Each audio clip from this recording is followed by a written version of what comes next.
Recognition for two journalists from countries where investigative reporting is always difficult and sometimes deadly.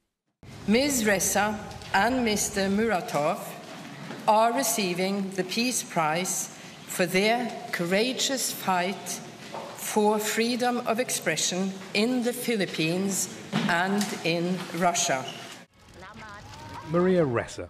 With her digital platform Rappler, she's investigated President Rodrigo Duterte's violent anti-drug campaign. As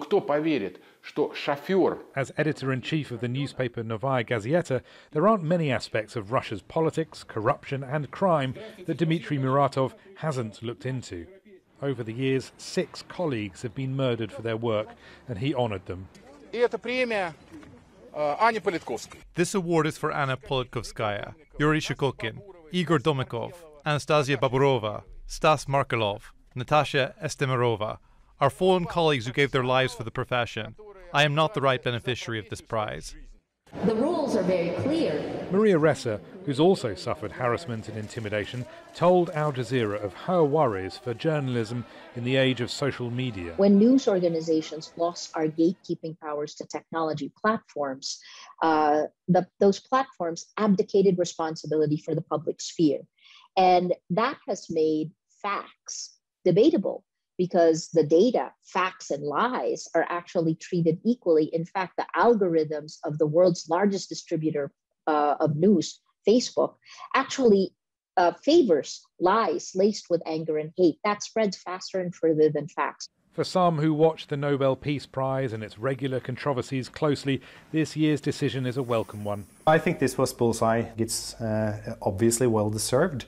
And it's 2 candidates that both have done exceptional work in their home countries. But this is also a prize that speaks to the larger issue of press freedom, the larger issue of countering fake news. And welcome news too for those hoping to see more women winning an award that seldom come their way.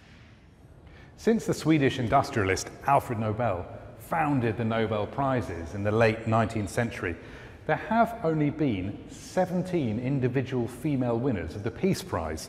Maria Ressa is the 18th, a small step towards correcting a pretty big gender imbalance. I asked Berit Reiss-Andersen why there are so few. We have always paid attention to the women, but in a time where there was a much worse gender equality situation than it is today, naturally it is difficult to find the worthy contributor being a woman. In selecting these 2 winners, the Nobel Committee has made a statement. It says freedoms of information and expression matter. They matter to democracy, they matter to peace, and so they matter to billions of us. Rory, Challands, Al Jazeera, Oslo.